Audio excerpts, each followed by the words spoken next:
أذكركم في الأرض. يا صباح الخير، يا صباح الورد، كيفكم بنات؟ إن شاء تكونوا بألف خير يا رب.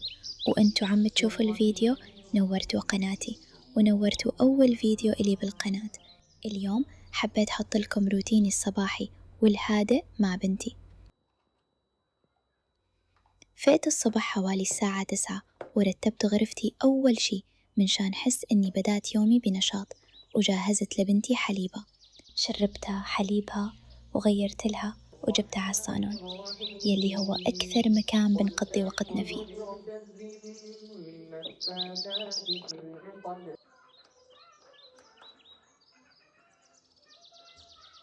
هون عطيتها فيتامين تبعها، هاد أهم شي. بعدها رحت جهز فطوري.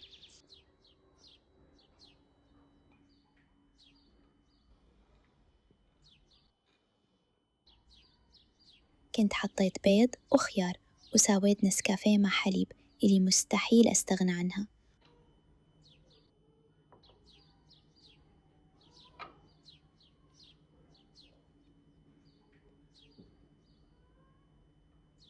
وبعدها رحت افطرت جنب بنتي على أصوات الكرتون يلي صارت جزء من روتين بيتنا. بعد الفطور استغليت الوقت، فتحت اللابتوب لحتى أشتغل على فيديوهاتي وأرتب أفكاري.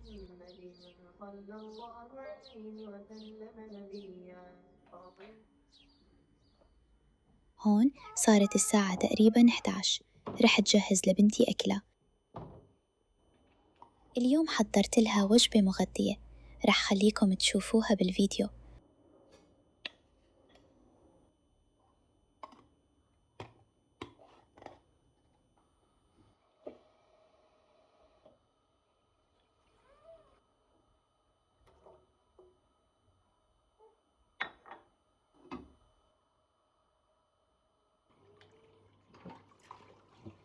غسلت المواعين منشان ما تتراكم علي، فدائما بحب يكون المطبخ نظيف أول بأول.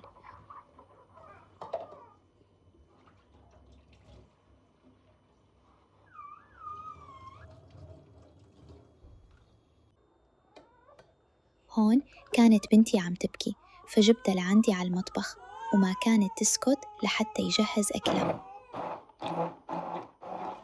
طفيت تحت أكلها وحطيتهم بالخلاط اليدوي وخلطتهم منيح.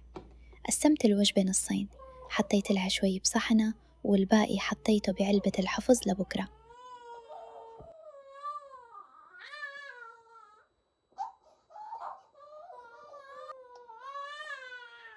وضفت عليه شوية دبس العنب ليعطي شوية حلاوة.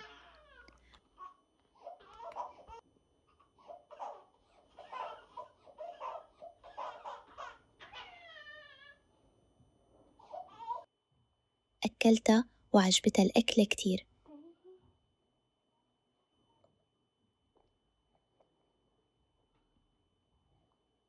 بعدها غسلت لها وغيرت لها ونيمتها ورحت على المطبخ. كان عندي شوية سبانخ، قلت بساويهم غدا، ساويت جنب منهم رز.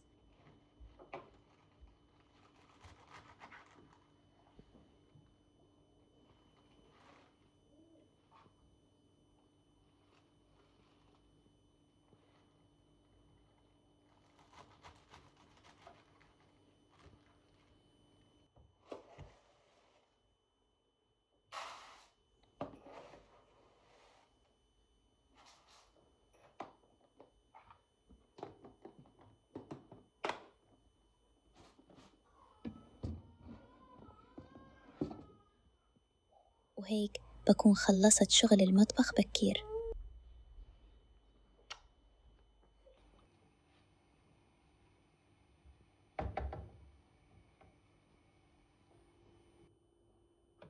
وهون كان استوى الأكل، حطيت منشان آكل وكانت بنتي لسه نايمة.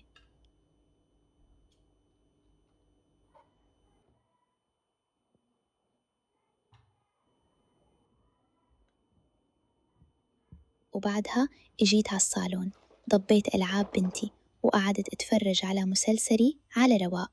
ولهون بيكون خلص فيديو اليوم، إن شاء الله تكونوا حبيتوه ونورتوا عالمي وقناتي. ولا تنسوا تعملوا لي اشتراك وتفعلوا زر الجرس ليوصلكم كل شي جديد. سلام.